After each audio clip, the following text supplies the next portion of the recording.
কোন জায়গায় কি বলতে জানি যাই পোকা কি লেগে বলে জানি যাই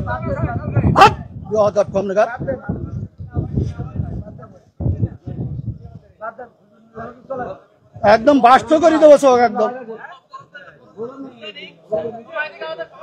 ল্যাঙ্গুয়েজ সোজা করে দেবো কিন্তু একদম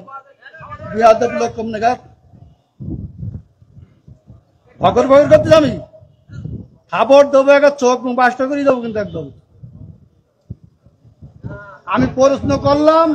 যে একজন লোক বলছে যে আলহামদুলিল্লাহ নামাজ পড়না শুরু না বললে নামাজ হবে না ফালতু করতেছি আমি বলছি আমার ইখতিলাফটা আলেমদের এই ইখতিলাফ এটা এখন শুধু না বিশ্বনবী সাল্লাল্লাহু আলাইহি সাল্লামের সাহাবীদের যুগেও ইখতিলাফ ছিল এটা মত পার্থক্য থাকবে আপনি একজন চেয়ারম্যান বাংলাদেশে অসংখ্য চেয়ারম্যান আছে না নাই তো সব চেয়ারম্যান কি একই সুরে কথা বলে বলেন চেয়ারম্যান ইসলামের মধ্যে ভেদাভেদ হবে কেন চেয়ারম্যানই করে একদিনই আর ইসলাম একদিনই চেয়ারম্যান আর ইসলামের মধ্যে আপনারা তো বুঝাইতে পারবেন না আমি যদি বলি যেমন আপনি একজন আলহাজ মানুষ দেখেন আপনি সব বাদ দেন ইসলামের বেসিক কিছু নিয়ম আছে ইসলামের কোনো সম্পর্ক আচ্ছা ইসলামের তো আপনি হজটা করেছেন তাই না হজ করেছেন না আমি যে প্রশ্নটা আপনার কলা বেগান আর 600 লোক আছে আপনি সঠিকভাবে উত্তর সঠিকটা আপনি তো উত্তরের আগেই তো বকর করতেছেন আমার উত্তরটা দিতে দেন আমার কথা তো বলতে দেবেন তা বলতে না দিলে আমি কি করে বুঝাবো ফালতু কথা বলিছেন বলো খবরদার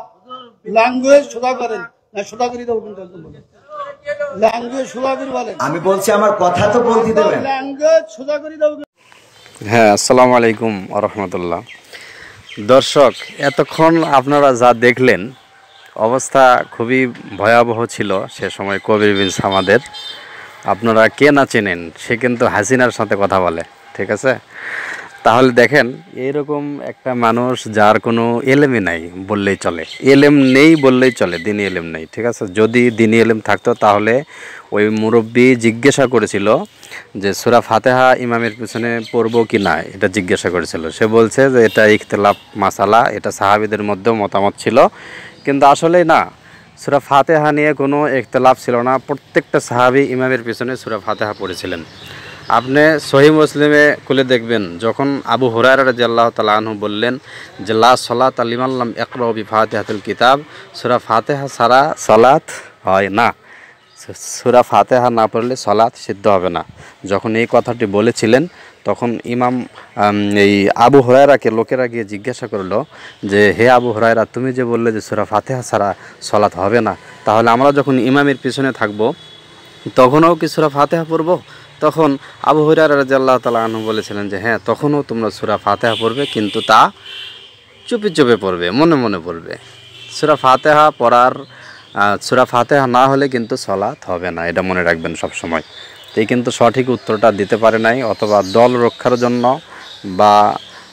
যদি হক কথা বলতে গেলে কিন্তু তাকে কেউ দেখতে পারবে না সবাই বলবে যে